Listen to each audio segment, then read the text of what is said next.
Senator Rodante Marcolita naghain ng not guilty plea kahapon sa Sandigang Bayan. Ano sa palagay ninyo mga idol, mga kababayan at mga kapatid ko? Ano po ang opinion ninyo? Papayagan kaya ang inihain ni Senator Rodante Marcolita na alam naman natin na kahapon ay nabalitaan natin na nakalabas na po si dating Senador Bong Revilla. Parehong kaso lang din, di ba? At nakapagpiyansa po si Bong Revilla ng 1 million pesos. Anong pagkakaiba sa kaso ni Senator Rodante Marcolita at kay dating Senator Bong Revilla? Pareho din sila ng kaso, di ba? Plunder, non-bailable po ang kasong plunder.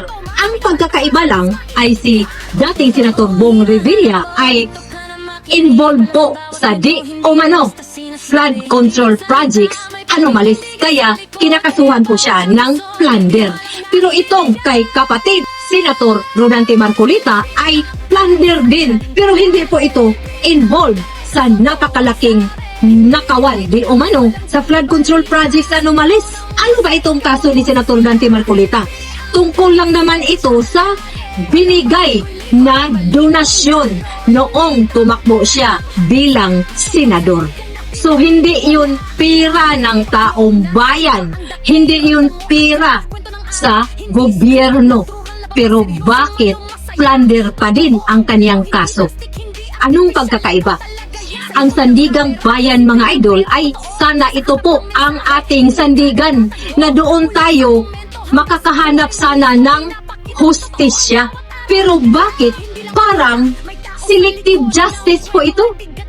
Hindi tayo makakaasa na talagang kung ano ang katotohanan ay siyang manaig.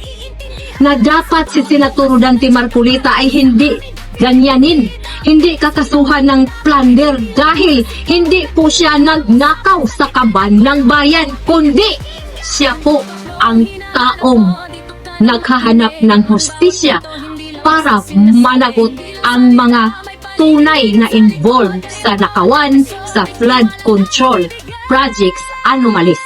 At meron po ding kahilingan si Senator Rodante Marcolita na sana po ay makadaluman lang sila sa impeachment trial ni VP Sara. Ngayon ay pakinggan po natin ang pahayag ni Senator Rodante Marcolita. Kaya video, pasok!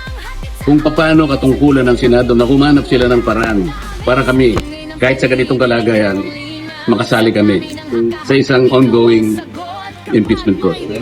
Sinusuri mo muna kapag may totoo, pinapalakas mo pa.